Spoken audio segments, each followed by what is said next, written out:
TTSJ group of companies के chairman MS अतर कुरैशी के Donald Trump को अमेरिका का नया सदर मुंतखब होने पर मुबारकबाद। कोलालमपुर मलेशिया से हमारे नुमाइंदे के मुताबिक TTSJ ग्रुप ऑफ कंपनीज के चेयरमैन MS अतर कुरैशी ने इस सवाल के जवाब में कि डोनाल्ड ट्रंप के अमेरिका में दोबारा सदर मुंतखब होने के बाद दुनिया के हालात किस तरफ जाएंगे। अतर कुरैशी ने बताया कि ये बात बड़ी खुश आइन है कि डोनाल्ड ट्रंप ने सदर मुंतखब होने के बाद अपनी पहली ही तकरीर में इस बात का ऐलान किया कि हम दुनिया से जंग को ख़त्म करेंगे, यानी कि अब वो अमन चाहते हैं, जंग का सिलसिला ख़त्म होना चाहिए। इसके साथ साथ ही आप ये देखेंगे कि इसराइल के अंदर ख़ास तौर पर इसराइली अवाम और कुछ पार्लियामेंटेरियन इनके वज़ीर आज़म नेतन्याहू के खिलाफ मैदान अमल में निकल कर आगे हैं और इनको उन्होंने असम्बली के अंदर दाखिल होने की इजाज़त नहीं दी,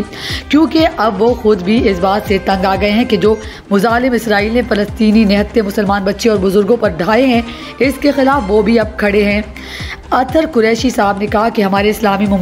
ममालिक के सरबराहान बिलखुसूस अस्करी इदारों के सरबराहान को इस बात से सबक लेना चाहिए कि अब मुसलमानों की हमदर्दी में मुसलमानों को तहफ़्फ़ुज़ फराहम करने के लिए खुद यहूद व नसारा मैदान अमल में आकर खड़े हो गए हैं और हम अब तक सिर्फ ज़ुबानी बातें करते हुए तमाशा ही बने हुए हैं। उन्होंने कहा कि हम ये तवक्का करते हैं कि डोनाल्ड ट्रंप अपने ऐलान के मुताबिक दुनिया में अमन कायम करने में अपना किरदार अदा करेंगे। इसी तरह कुरैशी साहब ने आलम इस्लाम के मुसलमानों पर भी जोर दिया कि वो यकजा होकर उम्मत मुस्लिमा को मजबूत सहारा बने और दुनिया के अंदर अमन कायम करने में अपना किरदार अदा करें, क्योंकि इस्लाम ने हमेशा अमन का दरस दिया है। हम ओवरसीज़ पाकिस्तानी हमेशा अपने मुसल्लह इदारों और पाकिस्तानी हुक्मरानों के साथ खड़े हैं। जहां ज़रूरत पड़ेगी हम मुल्क वतन के लिए अपना किरदार अदा करते रहेंगे। पाकिस्तान जिंदाबाद। औज़ु बिल्लाहि मिनश शैतानिर रजीम, बिस्मिल्लाहिर रहमानिर रहीम। जी, जैसा कि आपने मुझसे पूछा कि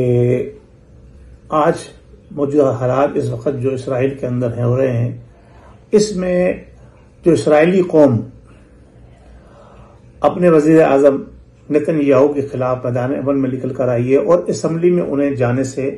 रोक दिया गया है। तो नाज़रीन, ये मुस्लिम उम्मा के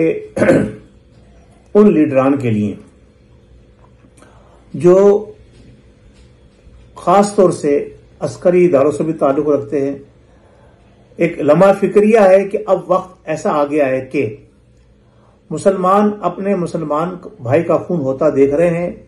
और खामोश तमाशाई बने हुए, लेकिन यहूद व नसारा खुद मुसलमानों के हक में बाहर निकलकर आ गए हैं। आप देखिए कि किस तरह से इसराइली वजीर आजम के खिलाफ प्रोटेस्ट जारी है और ये बात बड़ी खुश आइंद है उम्मत मुस्लिमा के लिए और बिलखुसूस फलस्तीन के उन मुसलमानों के लिए जिन पर उन्होंने जुल्म के पहाड़ गिराए हुए थे। नाज़रीन, फलस्तीन के उन मासूम बच्चों की आहें और पुकार जो जख्मी हैं और जो शहीद हो गए, उनकी फरियाद अल्लाह तबारक व तआला ने लगता है कि अब सुन ली है और इसराइल के अंदर खुद इसराइली अवाम अपने ही हुक्मरानों के खिलाफ मैदान अमल में निकल कर आ गई है, बल्कि पार्लियामेंटेरियन भी जो है वो आपस में एक दूसरे के खिलाफ दस्त गिरबान होते नजर आ रहे हैं। तो ये अमल इस वक्त जो जारी हुआ है, ये हम उम्मत मुस्लिमा के लिए एक सबक भी है और हम अल्लाह तबारक व तआला की हिकमत के ऊपर राजी भी हैं कि अल्लाह तबारक व तआला की ये हिकमत थी कि उसने किस तरह से यहूद व नसारा को उन्हीं के जरिए से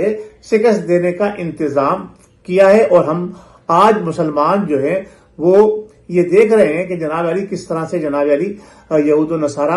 आपस में ही अब लड़ने जा रहे हैं। एक तरफ जो है वो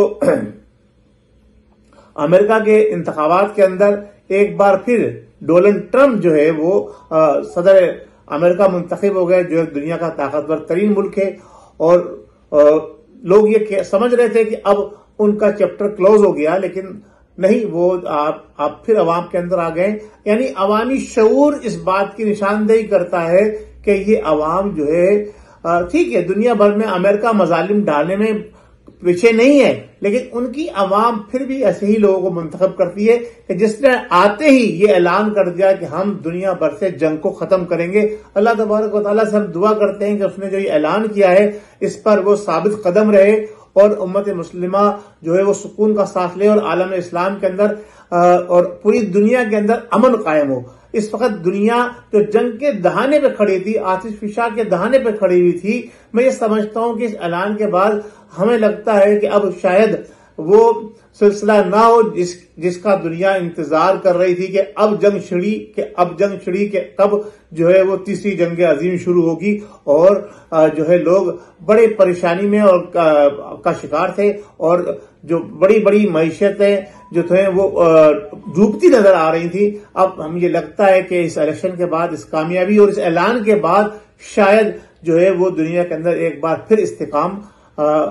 जो है वो पैदा हो। मैं बहुत शुक्रगुजार हूं आपके चैनल का कि आपने मुझे ये मौका फराहम किया कि मेरी आवाज जो है, ओवरसीज पाकिस्तानियों की आवाज जो है अपने पाकिस्तानियों तक पहुंचती है और खास तौर से आलमी दुनिया तक पहुंचती है। अस्सलाम वालेकुम व रहमतुल्लाहि व बरकातहू। पाकिस्तान जिंदाबाद।